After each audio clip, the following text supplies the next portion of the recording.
Chef, meron ako nakain dati sa Taiwan na hanggang ngayon hindi ko pa rin makalimutan. Ang tawag doon ay Taiwanese guabao or yung pork belly buns na super juicy, super tender ang pork, tapos sinandwich sa fluffy, cloud-like bao.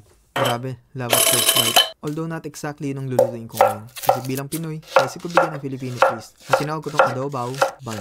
I think gets nyo na kung bakit. So nilagyan ko ito ng pickled onions para sa akin kasi mas nabubuo yung lasa ng burgers pag may konting asim at crunch. Kaya naisip kong why not lagyan din ito.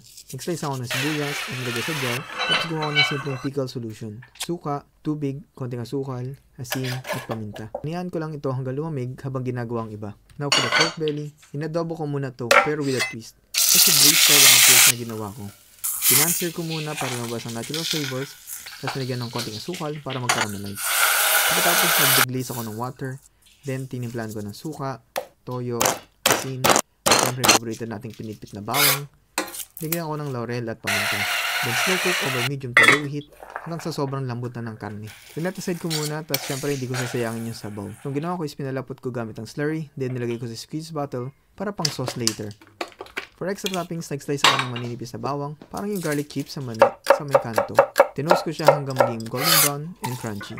For additional flavor and perfect pang dagdag ng texture. Okay, sa buns naman tayo. Originally, plano ko talaga gumawa from scratch, kaso hindi kami bati ng yeast eh. Buti na lang minahanap akong ready-made plain buns sa grocery. I-steam ko na lang, then kinat into half. Ayan, assemble na lang kulang. Nilagay ko na yung braised adobo pork belly, tapos sinundan ng pickled onions, toasted garlic, at para pang dagdag palamuti, nilagay ko ng halaman.